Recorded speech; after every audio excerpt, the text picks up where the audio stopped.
Today of all days, I woke up missing my grandmother, may her soul rest in peace. So I decided to make one of the dishes that she used to make whenever we were home all together and with a fresh harvest. So it's Katogo, and Katogo means mixing or cooking things all together in one pot. We're going to start by making our stuff and putting a clay pot. I'm typically making it her way. I recently got this clay pot after losing my old one, and I am so excited. Anyways, put in water, put it on fire so that by the time the beans are ready, the water is at least hot, and it's good to always start fresh vegetables in hot water. That way they cook easily and they don't lose color or flavor. And together with our little helper, we are going to what do you call this process of peeling beans and peas or whatever and nuts.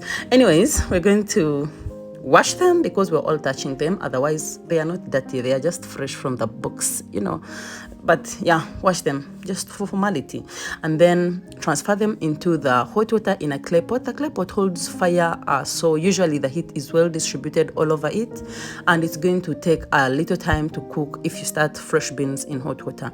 So unlike the dry ones though, the dry ones need to start from the beginning so that they can drink all that water, and all that heat makes them tenderize much easier. You're welcome. So we're going to peel the bananas that are going to be going in our Katogo. You can use Irish, you can use potatoes, you can use cassava, whichever way you want to do this. But usually what I'm doing right now is my grandmother's recipe, which was usually with Matooke. We never had a lot of other options like other cultures. Ours was Matooke. And to tenderize the beans much easier, we need soda bicarbonate, which is echisula or echonde in my language. So we're going to crush it to reduce the surface area, and that way it's easily distributed through the pan, and it is going to just go and do the job immediately. So we usually put it in when the beans are a little bit tender, like they are no longer in that stage of trying to suck up some water. And then when you cover this, it's going to bubble up because it has that effect. So you leave it open until at least it has all dissolved and settled down. And then we're going to be adding some bitter berries. These ones had a funny saying that now that I look back at it, I'm like, what is the science? They used to say that these ones, the tops of the bitter berries, when you remove them and put them there and the boy children, jump over them, their testicles would swell.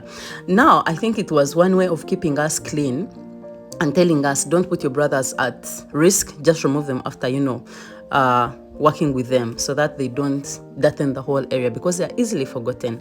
Anyways, once your beans are this tender, it's time to add in your Matooke or whatever other starch you're going to be using so that they can cook all together and the beans are not overly cooked and the Matooke aren't. So we're going to put them in, add in some little bit of water so that it's covered and we don't want to lose more soup, or you can just leave the water and cook it and just try to manage it by watching. Add in the salt, and then our berries. I added in a garden plant. Those ones I cut them because sometimes if they are organic, these ones my mom sent them for me from the village, so they are organic.